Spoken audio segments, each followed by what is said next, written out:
Hola a todos, en este vídeo vamos a analizar las principales características de la dictadura de Miguel Primo de Rivera, uno de los temas más importantes y trascendentales de la historia de España del siglo XX.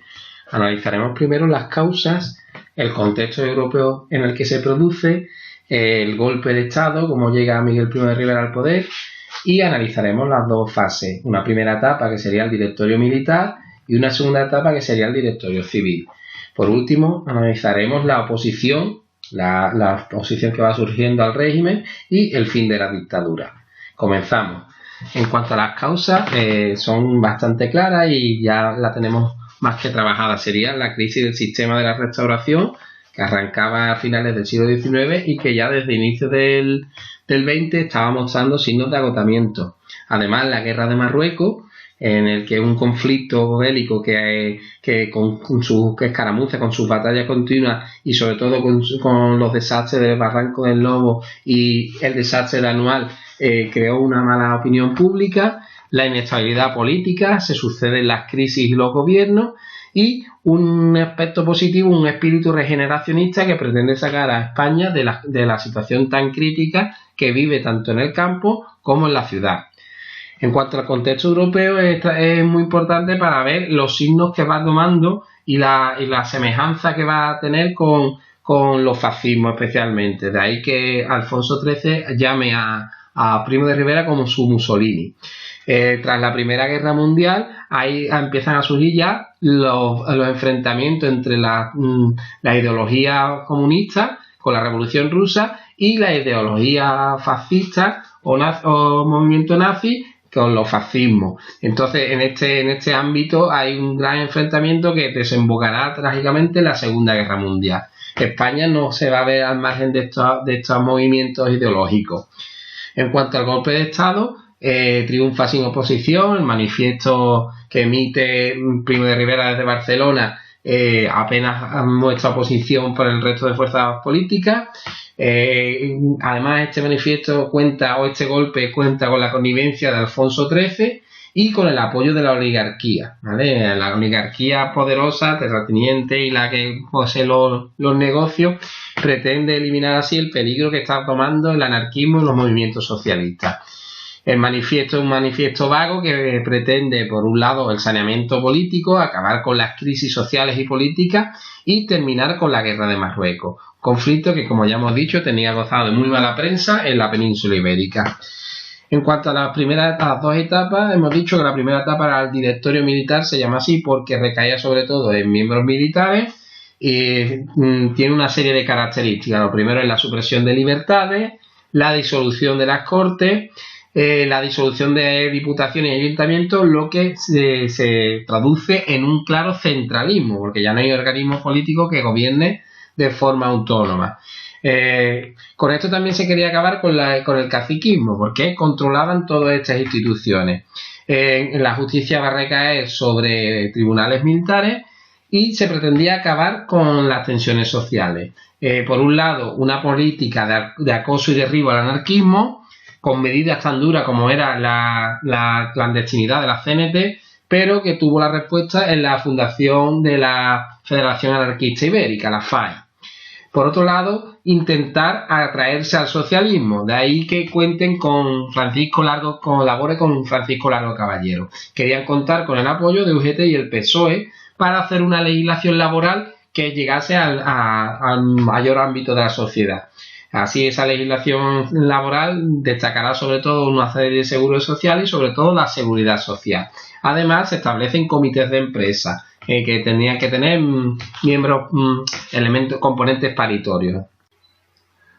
Otro de los puntos fundamentales dentro de la primera etapa de la dictadura de Primo de Rivera, conocida como el directorio militar, fue el fin de la guerra de Marruecos.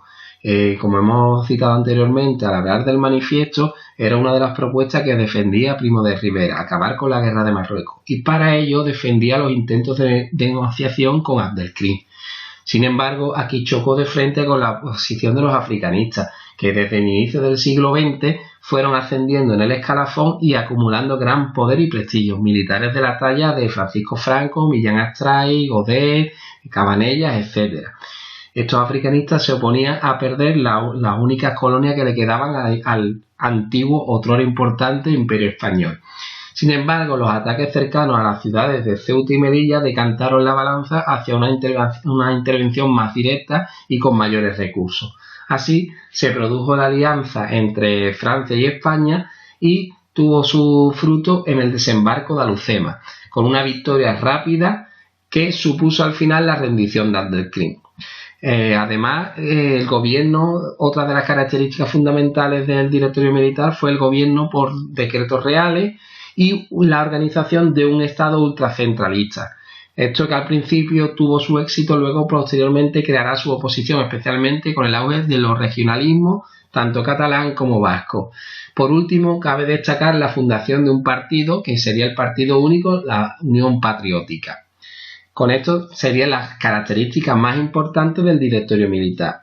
En cuanto a la segunda etapa, el directorio civil, que abarca los años de 1925 a 1930, hay una idea básica, que es el intento de institucionalización del régimen. Pretenden hacer un régimen a imagen y semejanza de lo que está sucediendo en otros países de Europa, especialmente en Italia. Sin embargo, chocó con la pérdida de popularidad del régimen. Ya incluso perdió muchos apoyos, especialmente el de los socialistas. Los objetivos de esta etapa son tres fundamentalmente. Por un lado, la institucionalización de la dictadura. Para ello se toma una serie de medidas. La primera era la elaboración de una constitución de carácter autoritario. Sin embargo, aquí chocó de frente con todos los sectores de la sociedad y tuvo una oposición total. El segundo gran objetivo era modernizar la economía, crear una economía intervencionista a imagen y semejanza de los países fascistas, con un claro monopolio en los sectores clave, como los ferrocarriles, como en el petróleo, especialmente con la fundación de CAMSA, y con el desarrollo de obras públicas de gran envergadura, como embalses, carreteras y ferrocarriles. Por último, el otro objetivo era reformar el ejército, especialmente por el peligro que suponían los africanistas.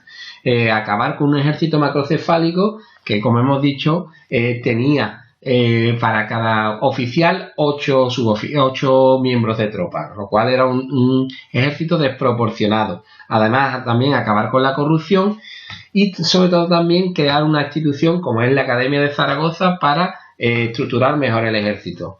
Sin embargo, como hemos dicho, esto chocó de frente con la oposición de los africanistas. Así que la segunda etapa se cerrará con una oposición total de la dictadura de Primo de Rivera. Esa oposición vendría de todos los tipos de sectores. Por un lado, de los partidos liberales tradicionales, herederos del sistema canovista. Por otro lado, como hemos dicho, los africanistas. Los partidos republicanos que veían como que culpaban a Alfonso XIII por haber sido connivente y tolerante con Primo de Rivera, al que llamaba su Mussolini. Los sindicatos y los partidos obreros se desmarcaron, a pesar de que habían apoyado en la primera fase, de la segunda fase. Los universitarios, que veían que el régimen era totalmente dictatorial, y pidieron todos estos sectores la dimisión de Primo de Rivera. Primo de Rivera, sin apoyo alguno, dimite y cae el mando en Berenguer. El almirante Berenguer, el general Berenguer, intenta una vuelta al sistema anterior, y este gobierno, este momento, es conocido como la dicta blanda frente a la dictadura de Primo de Rivera, la dicta blanda de Berenguer, que constituye un auténtico fracaso. También dimite y el almirante Aznar llega al poder. En este contexto se produce el Pacto de San Sebastián, que fue la reunión promovida por la Alianza Republicana que tuvo lugar en dicha ciudad el 17 de agosto de 1930. A ella asistieron representantes de todos los partidos republicanos, a excepción del Partido Federal Español, y dos partidos catalanistas. Y aunque no se levantó acta de la reunión, sí que quedó clara una estrategia, y era poner fin a la monarquía de Alfonso XIII. En esta situación el almirante Aznar convoca elecciones el 12 de abril de 1931 y aunque hay una victoria monárquica, está clara los efectos de los caciques y la manipulación de las elecciones, por lo que el triunfo republicano es claro. Alfonso XIII se marcha de España indicando que que abdica para evitar una guerra civil. Con esto acabaría el tema de la dictadura de Primo de Rivera y enlazaríamos con el tema siguiente, que sería la Segunda República. Y hasta aquí algunas de las características más importantes de este periodo, que va de 1923 a 1930-31.